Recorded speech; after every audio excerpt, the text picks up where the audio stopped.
Hello friends, मैं जन्मेजय मोहम्मद बाल junior classes में आपका स्वागत है। आइए देखते हैं आज आपके लिए एक मैं बहुत ही महत्वपूर्ण टॉपिक लेके आया हूं। आर्टिकल आर्टिकल ए एन और दी अथवा द, इसको द पढ़ेंगे कहां पे दी पढ़ेंगे, ये भी कॉन्सेप्ट आज मैं क्लियर कर दूंगा।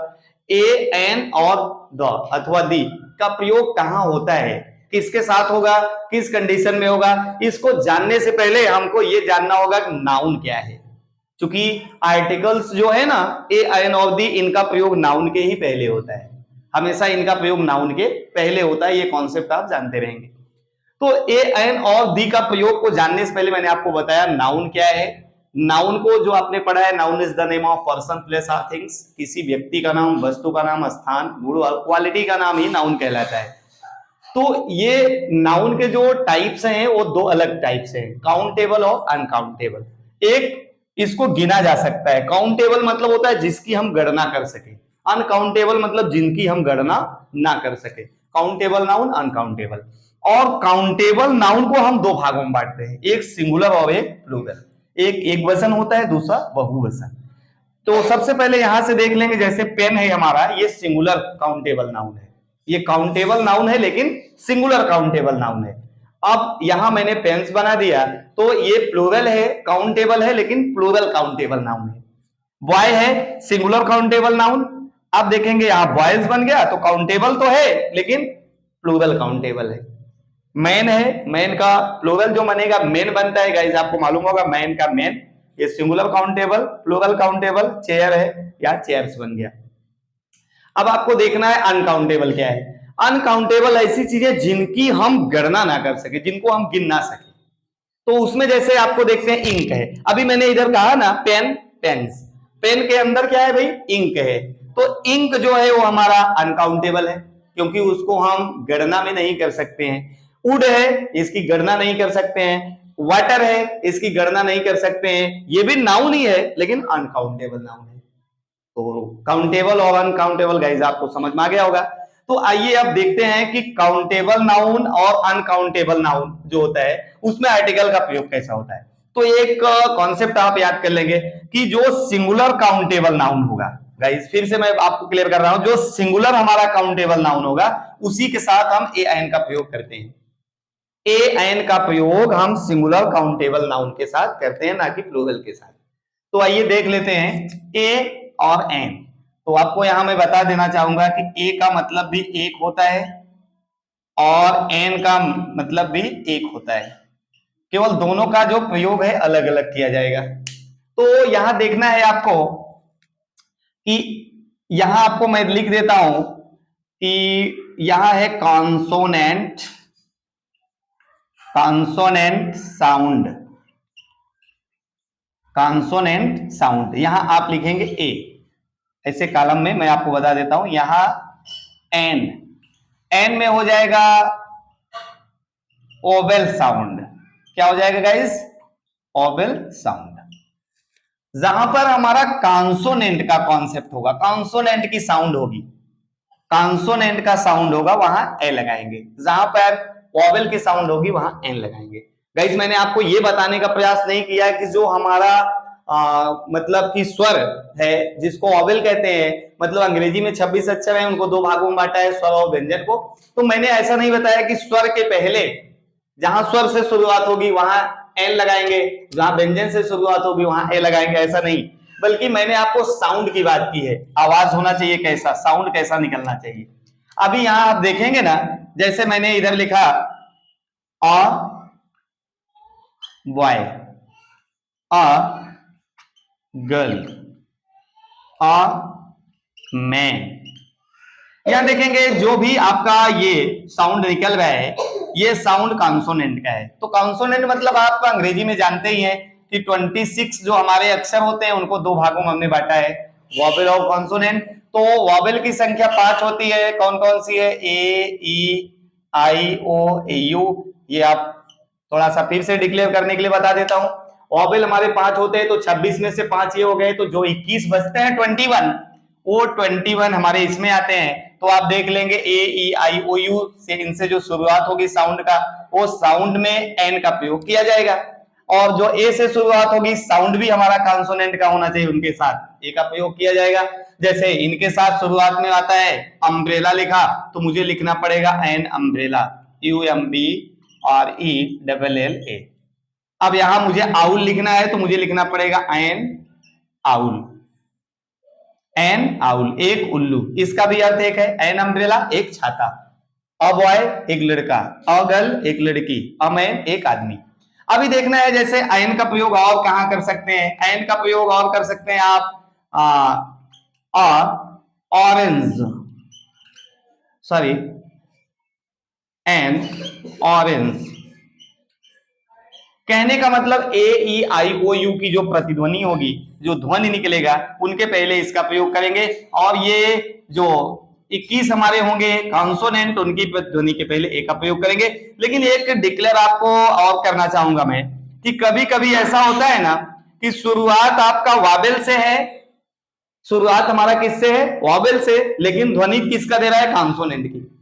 कभी कभी शुरुआत हमारा कॉन्सोनेंट का है लेकिन ध्वनि किससे दे रहा है, वावेल की। तो आइए उसको हम देख लेते हैं। यहां जैसे लिखा है मैंने, क्या आप देखेंगे यहां लिखा है ऑनेस्ट, ऑनेस्ट। अभी इसको मुझे इसके पहले ए और एन अगर डिक्लेयर करना होगा तो मुझे इसके पहले लगाना होगा, क्या जानते हैं गाइस, एन लगाना होगा। जबकि मेरी शुरुआत एच से हुई है, एच इसमें नहीं है, कहने का तात्पर्य ए का होना चाहिए, लेकिन इसके पहले एन लगेगा क्योंकि इसका हॉनेस्ट नहीं पढ़ते हैं, इसको ऑनेस्ट पढ़ते हैं।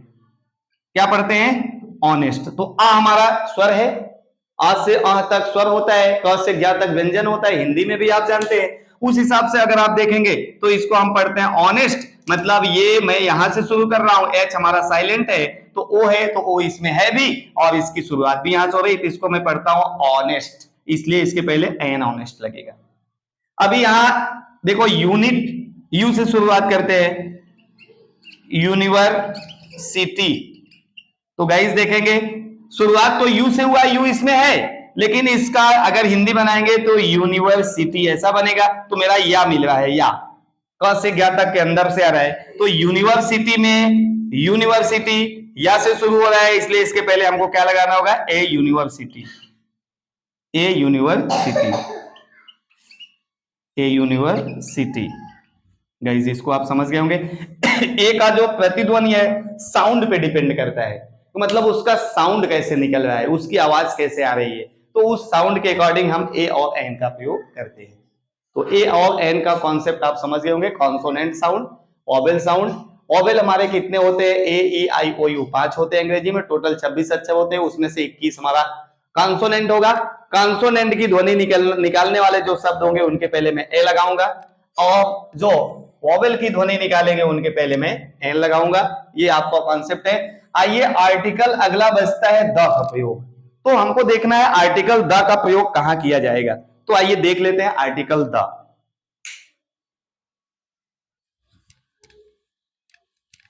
तो गाइज ये आप नोट कर चुके होंगे, मैं समझ रहा हूं इसको कि आप नोट कर चुके होंगे, क्योंकि इसको फिर से कॉन्सेप्ट को बार बार इसको देखेंगे लिखने के बाद, तब आपको अच्छे से हमेशा के लिए याद हो जाएगा। तो आइए अगला कॉन्सेप्ट चलते हैं, आर्टिकल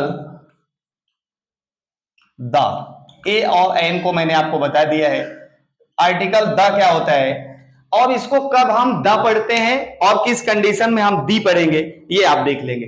तो आर्टिकल को देख लें आप, ये दो प्रकार का होता है, एक डिफिनिट आर्टिकल गाइस, डिफिनिट, और एक दूसरा क्या होगा, इनडिफिनिट। एक डिफिनिट आर्टिकल और दूसरा कौन सा, इनडिफिनिट आर्टिकल। अब डिफिनिट आर्टिकल और इनडिफिनिट आर्टिकल क्या है, डिफिनिट आर्टिकल में यही रहता है और इनडिफिनिट आर्टिकल में जो आपको मैंने बता दिया है, इनडिफिनिट में ही यही आता है, ए एन ये दोनों आता है, और आपका डिफिनिट में दी आता है। तो डिफिनिट आर्टिकल, इनडिफिनिट आर्टिकल। तो इनडिफिनिट, डिफिनिट आर्टिकल में देख लेंगे जैसे दी और द दो अलग अलग चीज हैं। यहां आप देखेंगे इसको मैंने लिख दिया है, यहां एक को मैं पढ़ रहा हूं द और एक को पढ़ रहा हूं दी। तो इसकी जो कॉन्सेप्ट है, किस विधि से इसको पढ़ते हैं, तो इसको आप देख लेंगे। जैसे मान लीजिए अगर किसी शब्द की शुरुआत यहां एक है व्यंजन और हमारा इधर है स्वर। अभी मान लीजिए यहां व्यंजन का मतलब है कॉन्सोनेंट और इसका मतलब है वॉवेल। अब देखेंगे वॉवेल और कॉन्सोनेंट का जो ध्वनि है, यहां द की ध्वनि देगा और ये वाला क्या देगा, दी की ध्वनि, दी। चलो ये आपको क्या देखना है कि जैसे अगर कॉन्सोनेंट से कोई शब्द की शुरुआत होती है और उसके पहले मुझे आर्टिकल लगाना है तो उसको मैं दी पढ़ूंगा, और वॉवेल के पहले लगाना है तो उसको मैं दी पढ़ूंगा। जैसे है द चेयर, इसको मैं पढ़ूंगा द चेयर। इसको पढ़ूंगा दी एलिफेंट। गाइस आप समझ गए होंगे, इसको पढ़ेंगे दी एलिफेंट, क्योंकि एलिफेंट की शुरुआत ई से हो रही है। ई हमारा स्वर में आता है, ए ई आई ओ यू में। तो पांचों में से अगर किसी शब्द की शुरुआत यहां होगी और उसके पहले मुझे आर्टिकल लगाना है तो उसमें से डिफिनिट आर्टिकल में से दी और द का प्रयोग अलग अलग होगा। व्यंजन के पहले शुरुआत होगी, ये देखेंगे यहां सी एच, सी से शुरू हो रहा है। तो कहने का तात्पर्य यह है कि सी हमारा जो है वो क्या है, कॉन्सोनेंट है। इसलिए कॉन्सोनेंट से शुरुआत होने की वजह से मैं इसका उच्चारण द कर रहा हूं, और इसका वॉवेल से शुरुआत होने की वजह से इसका उच्चारण मैं दी कर रहा हूं। दी और द में यही डिफरेंट है। तो गाइस आप इसको जरूर समझ गए होंगे। और एक कॉन्सेप्ट मैं आपको और डिक्लेयर कर देता हूं कि कभी कभी ऐसा होता है कि आ का जो प्रयोग करते हैं हम, ए का जो प्रयोग करते हैं वो अलग अलग गतिविधि में करते हैं। जैसे I have a pen, I have a pen, I have a pen. देख लेंगे आई हैव ए पेन लिखा है। अब आई हैव द पेन भी हो सकता था, यहां आई हैव द पेन भी हो सकता था, लेकिन अगर जो पेन आपने लिया है इसका वर्णन करने को कोई और बात बताएं, इसके बारे में इसकी कोई और विशेषता बताएं, तब आप अ पेन का नहीं द पेन का करेंगे। जैसे I have the pen, I have the pen which you give us yesterday, which you give us yesterday। अभी कह रहा है कि मेरे पास एक कलम है, I have a pen, I have the pen, मेरे पास एक कलम है, which you give us yesterday, जिसको आपने कल मुझे दिया था, जिसको आपने मुझे कल दिया था। तो ये विशेष पेन, इसकी वर्णन किया जा रहा है पेन की, कि इसको ही आपने कल दिया था। तो अगर केवल होता आई हैव ए पेन, केवल मेरे पास एक कलम है, तो आई हैव ए पेन होता। आई हैव द पेन हो गया, द का प्रयोग इसलिए हो गया पेन के साथ क्योंकि उसका मैं और वर्णन कर रहा हूं आगे। तो गाइज एक छोटी सी वीडियो में ए एन और द का प्रयोग बताने का मैंने प्रयास किया है। तो मेरी उम्मीद है कि आप इसको अच्छे से समझ गए होंगे, नोट कर लिए होंगे। नेक्स्ट वीडियो में आपके साथ फिर से मिलूंगा, तब तक के लिए। और एक आपसे अपील रहेगी कि चैनल पे अगर आप नए हैं तो हमारे चैनल को सब्सक्राइब कर देंगे। आपको नई नई वीडियो हम ग्रामर के बनाते हैं और ग्रामर की बहुत सारी चीजें आपको प्रदान करेंगे, और आप कमेंट करके बताएंगे कि ग्रामर में आपको क्या सीखना है, क्या जानना है, वो चीजें मैं आपको प्रदान करूंगा। तो आज के लिए इतना ही। थैंक्स, अगले वीडियो में आपको मिलेंगे। बहुत बहुत धन्यवाद आपको।